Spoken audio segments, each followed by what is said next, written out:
Ladies and gentlemen, pay attention. This is your boy, the coach from the WWE. I would like to welcome you to the very first wrestling podcast in the world to take you on a weekly deep dive into classic matches along with legends of the squared circle. Enjoy the discussion. Enjoy the back and forth. There's so much to get into. Ladies and gentlemen, this is The Payoff.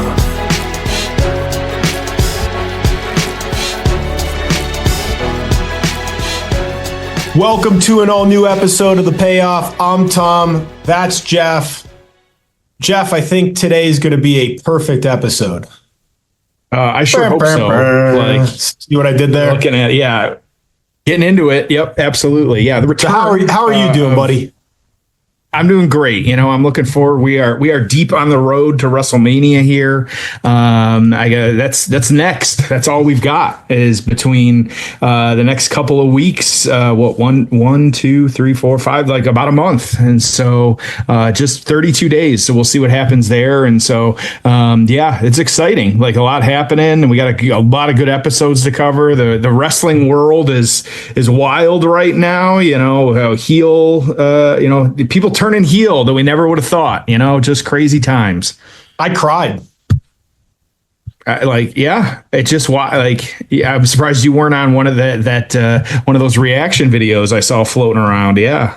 Yeah. If I was like a Twitch streamer, you would have saw me crying. Yeah. Live on my webcam.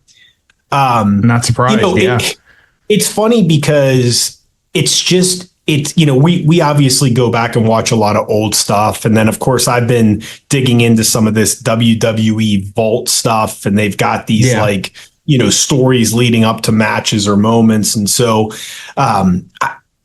what I find interesting is you talk about the road to WrestleMania and 30 days until WrestleMania, but it's so much bigger than that now. And what I mean by that, and not that we haven't had longer storylines or multi-year arcs in the past, but it's like, I just feel like it's so much bigger now. And it's like, well, this, Cody Rock thing kind of has been going on for over a year and probably is going to continue, I don't know, for another year, maybe. And there's, it's so much bigger and longer and deeper than it's ever been before. And I just find that interesting. So I say all that to say that, yeah, it's the road to WrestleMania, but it's not as if I look at WrestleMania and, it's the conclusion of stuff. There is no start. There is never an end. I mean, it's like that Triple H video. It's true. There is no end to this, but because there's such long-term storylines, it's like, and I'll just say one other thing that, you go on Twitter, you look at the internet wrestling community and people don't understand that. Well, wait a second. The Rock held up three fingers and they didn't even know what in the hell they were doing. And they have no plan for this. What do you think the odds are that they have no idea what they're doing? It's just like when they're, The Rock is holding WWE hostage of if he's going to wrestle or not. Dude, do you think that in February or March, The Rock doesn't know what his schedule is for the next 30 or 60 days?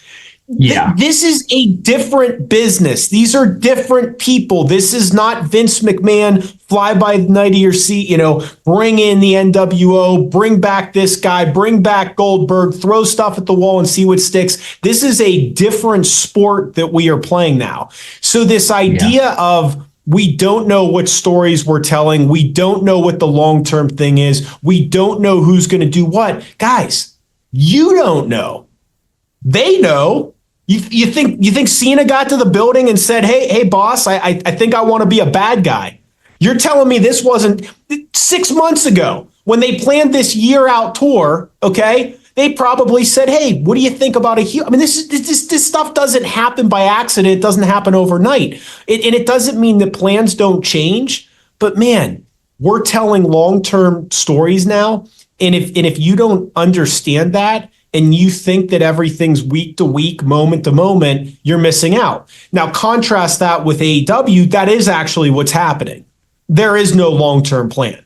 Guys are getting to the building and things are changing, and there's no leadership, and there's no long-term plan, and there's no complex storyline telling, which is why they're struggling. So any thoughts on that before we get into our match? Am I on the right track with that? I think that, I absolutely agree. I think the long term, they have to. It's WrestleMania. Like, you have to have some kind of idea of what you're doing. Now, we saw it last year, though, with The Rock coming back, change it. Things may change, plans may change, but then you have Cody pointing at Roman. We know that story now. And even Roman, so Cody went in for himself a little bit there, but also he kind of had to in order to get, what do you do? And so I think that, like you said, there's a lot of moving pieces, I think is the best way to approach it, of you might come in tomorrow and it's hey, all of a sudden, we got to go with what's hot. And when we can, at this point, we see some of the directions of what's happening here. We know, Seth and Roman and CM Punk is probably going to be the thing. We know Cody, or that'll probably be night one. We know, Cody and it's kind of laying itself out. We're kind of seeing Cody and seeing it. We could see where it's going. The undercard will fill itself in for both nights, but I think that they're just more nimble and have more people that can do more versus an AEW who shit the bed with their last pay-per-view in their main event and just got absolutely destroyed by everybody. It rightfully so. And I know you sent me that thing, or what was it? The tweet that someone was well, the Jaguars suck because, Tony Khan is focused Bill on Simmons different. Said it. Bill Simmons. Not a no-name person. They suck because he's focused on AEW. And the first, was it you or someone? The first comment was AEW sucks too. What are you supposed to do here? And I do wonder, who we got a short match, so we got time to talk about these things. Who has he surrounded himself with to help? Is it I have no idea. Kenny? I don't know either. And I know Jeff Jarrett's involved, and I think Jeff Jarrett is a really nice person, and a good guy, and probably a valuable person to have around.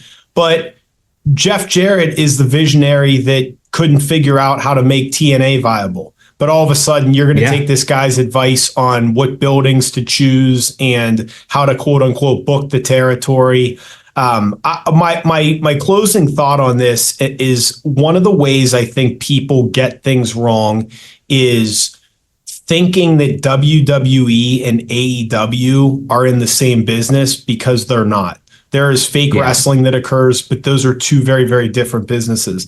The other thing I'll say is, you can't look, and I think this is sometimes what Meltzer does, is, AEW and WWE are in the same business, and WWE did this 5 years ago. I would say the vast majority of historical perspectives on WWE are completely irrelevant. And I say that because Triple H is not Vince McMahon.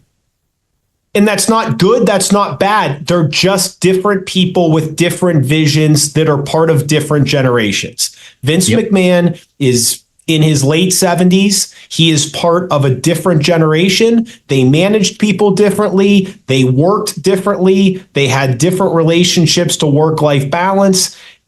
He is a radically different person. So WWE now, they work different dates. They communicate differently. They're managed differently. It is way different. And now we're telling long-term stories versus going at the whim of whatever one person wants.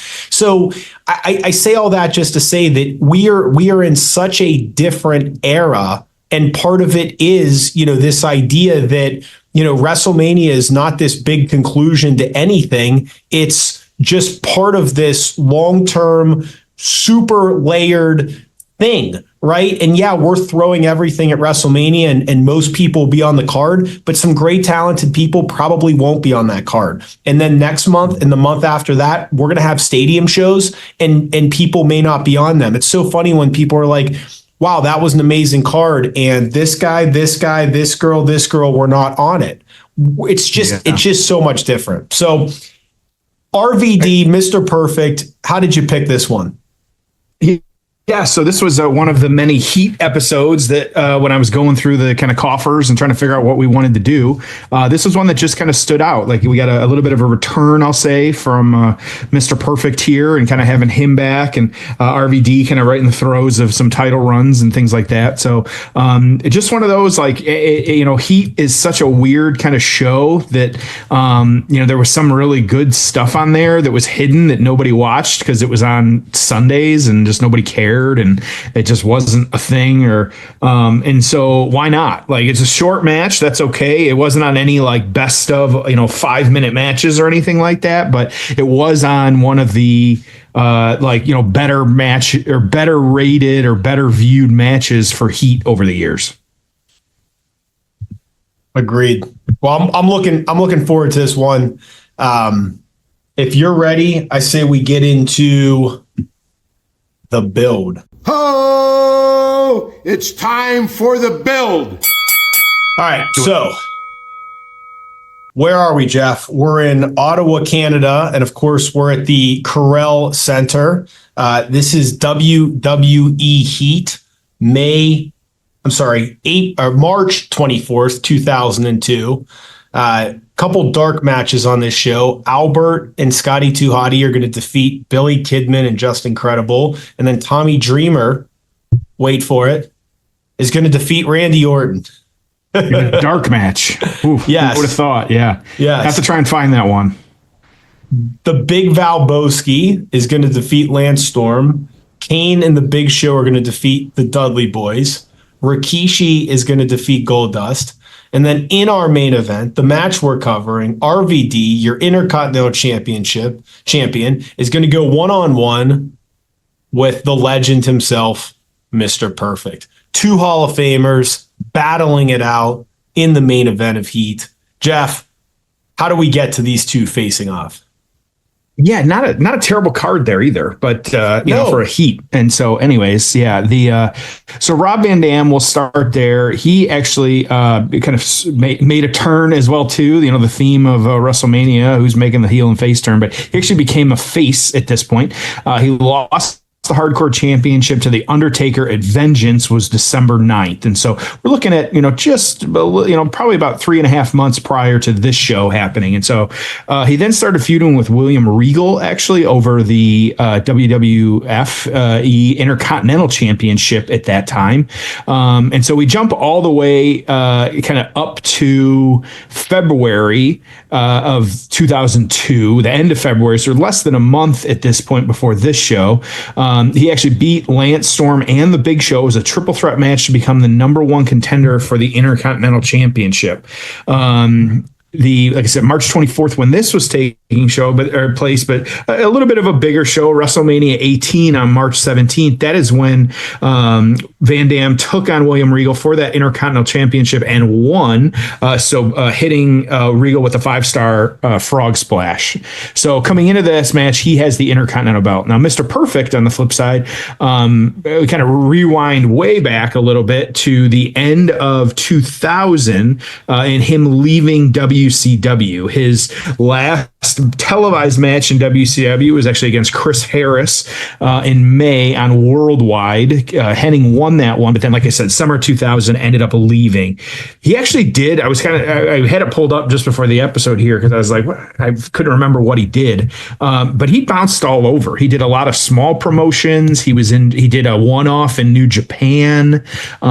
He kind of was all over the place and different stuff for a while, but eventually it was announced that he would be coming back for this 2002 Royal Rumble as one of the combatants in that match. And so it was billed as Mr. Perfect. At this point, everybody knew it was Curt Hennig, though. But of course, when he was in WWE, it was Mr. Perfect. That's just kind of how it was. And so he entered at number 25. He was actually one of the final 3 people. He eventually got eliminated by Triple H. But it went so well that they ended up signing him for a little bit longer of a contract. He actually hit Kurt Angle with a perfect plex. A lot of top names in that point, kind of in the ring. And like I said, final 3, so not bad. So both how he performed and the reaction of the crowd. He got a contract. He was actually on Raw the next night taking on Val Venus, but he had a lot of different matches with a lot of different people. And here's just some of the names. And so when he came back, and this was the work he was doing, and you think about some of these other people that come back and they don't really put in the work. So this is 2000. He was feuding with Brock Lesnar, Randy Orton, Batista, Stone Cold, and Rob Van Dam. That's a pretty like top 10 of lists of people in 2002 that he could have been taking on. So he was definitely ready to go. Like he was definitely in ring shape, it seems like, and could compete. And so that's why I'm really, after he had taken on a lot of these people, this is when we get this match. And so I'm really excited to just kind of see how this one plays out. I've not, other than, kind of trying to find reviews, I don't know how this is going to play out. Good. Well, I'm looking forward to covering this one. We couldn't find it on Peacock, but we found it on YouTube. So this is going to be IC title RVD versus Mr. Perfect. That's the one we're watching. It's a 5-minute, 26-minute video hosted by Monsoon Classic. A tip of the hat to Gorilla Monsoon. This is a short one, but it's going to be a fun one. Are you ready? Yeah, let's do this. All right. We're going to jump over to YouTube, and it's time for the payoff. Oh, it's time for the payoff.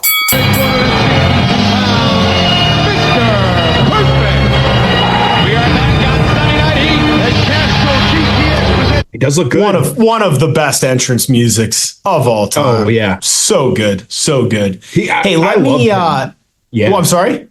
I was going to say, he was great growing up. He was just fantastic. The entrance, everything, the presentation. Yeah. Yeah. He's on that short list of, I kind of wish he was a champion. All right. And I think some other names and look at this pop for RVD.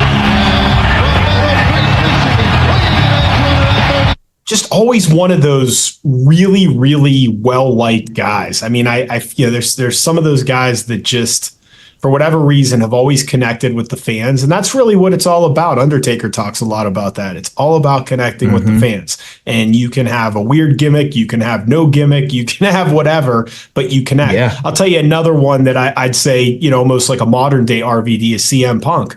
People just love the guy. He just connects. I have nothing in common with CM Punk, right? I don't look like him. I don't dress like him. I don't even know if we would have an interesting conversation if we ever met. But for whatever reason, I just feel connected to him and I love him. And, that's just, it's hard to really explain. But no, Perfect's on that short list of, it's those 80 stars that never had the world title, right? It's him, it's Rick Rude, it's Jake the Snake Roberts, Ted DiBiase. So it's always a good debate as to who should have had it. Some of the Mr. Perfect matches we've covered before, and this should be fun. I'm guessing this is going to be just super fast paced. Perfect going in for the chops. We've covered the Bret Hart SummerSlam match. There's Loser Leaves Town with where he beat Ric Flair. One match we haven't covered that might be fun to cover, Jeff, is the 1993 SummerSlam match with Shawn Michaels. So that might be a good one to put on our list. And another one, the IC title match versus the Texas Tornado, Kerry Von Erich.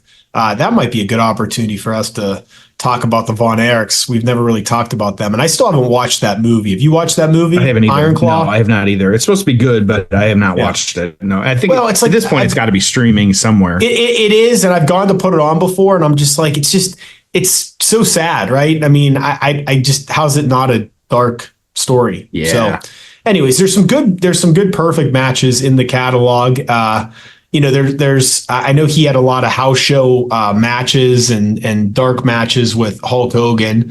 I'm sure he looked like $1 million taking all those bumps for Hogan.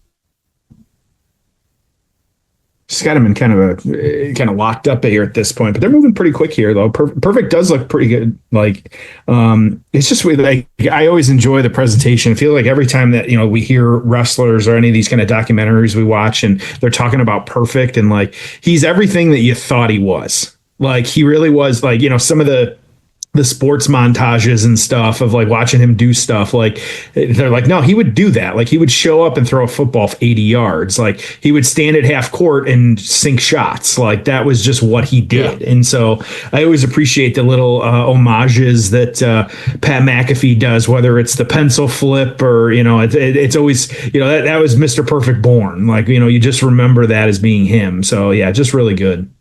It's funny. They said he had a good match with British Bull. Yeah, they said he had a good match with Bulldog on UK Rampage 93. That's the same show that we covered that Savage Shawn Michaels match from. It's funny. So a buddy of mine just sent me that clip. A buddy of mine just sent me that clip the other day and was like, can you believe that Shawn Michaels and Randy Savage had this match? And I'm like, I can. We actually covered that before. He thought he was stumping me.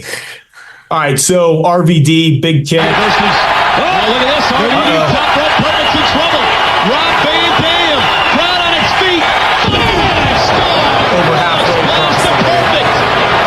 This has got to be it. Good night, Irene. Look at the leg. It's over. RVD with a successful Intercontinental title defense.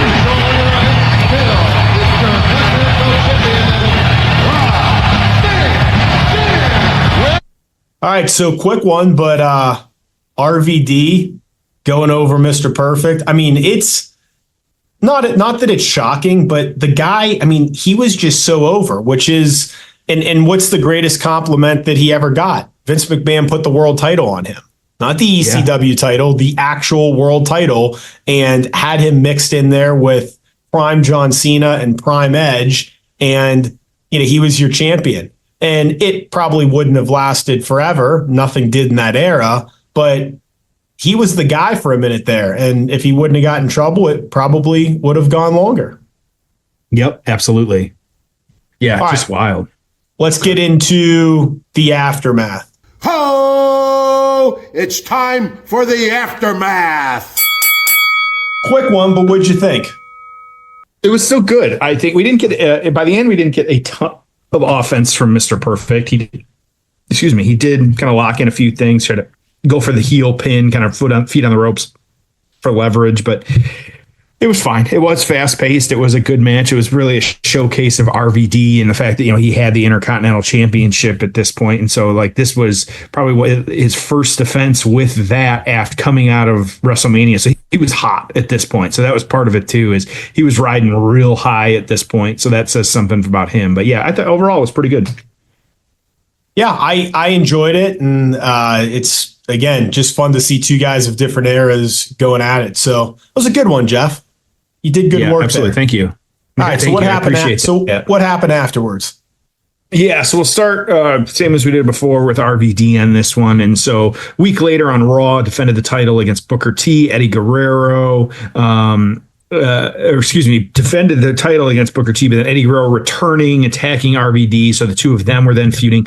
There was Backlash in April. He lost the title to Eddie Guerrero. Then Insurrection, they had a rematch for that belt. Eddie was DQ'd. And so again, title doesn't change hands. And then he had them, again, just a long feud here. Judgment Day in May, couldn't win at that point either. And so you then had just kind of, some different things kind of playing out again, like he actually kind of Undertaker getting involved, but at the end of the day, it was actually May 27th, an episode of Raw. Van Dam beat Guerrero in a ladder match for the Intercontinental Championship, so winning the belt for a second time. So it's really weird. They had 3 pay-per-views to kind of show this off, and then on Raw they swapped the belt back to him. So just kind of weird, but they had a good 3-month feud with Eddie Guerrero. Nothing wrong with that though.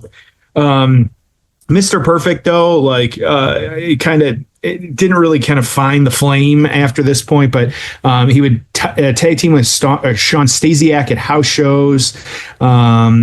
as well as Big Boss Man on TV. He was drafted to Raw during the first WWE draft. He faced The Big Show. He faced Stevie Richards, Tommy Dreamer, like just a bunch of different people. He was on that Insurrection pay-per-view, but it was a dark match. And so, and then the story is, and we'll never, this was the plane ride from hell. And so, saying he was released after in May of 2002 because he got into it with Brock Lesnar. Returning from that one, this was again the plane ride from hell. And so the story, and if we've watched The Dark Side of the Ring, and if we remember, they said that Hennig pranked Lesnar by slapping shaving cream on his head, which started a brawl and almost opened the emergency exit door. So who knows? What an era. Yeah, what an era. Yeah. We'll never know what happened on that plane, but, Dark Side's as close as we've gotten to it. So, so no real ratings or rankings on this one. PWI did have both listed. Rob Van Dam was actually number 1 in 2002, which I was like, holy shit. Okay. Perfect 208, which makes sense, like a little further down the list, just kind of when his return was and kind of when he was let go. Torch only had like a short match that ended with a 5-star frog splash, so they weren't really doing write-ups for the Heat episodes on this one, so that's okay. But overall, like it, not terrible, but I don't, what are you thinking for a score on this one though? I have this at a 5. So it wasn't great, it wasn't bad. I just kind of square in the middle 5. It was a fun one, it was a quick one. What about you?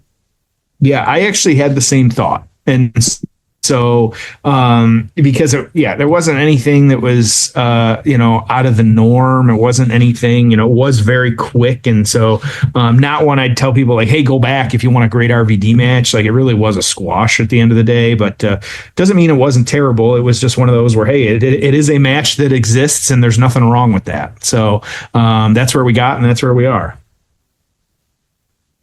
Yeah. A good one.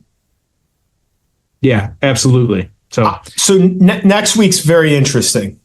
Yes, we're talking NWO return in 2002, handicap match against The Rock and Steve Austin. A lot of moving pieces on this one. Yep, absolutely. Should be very good though. Yeah, I'm looking forward to covering it. So, all right. Well, we appreciate everyone listening, and we'll see you next week on an all new episode of The Payoff.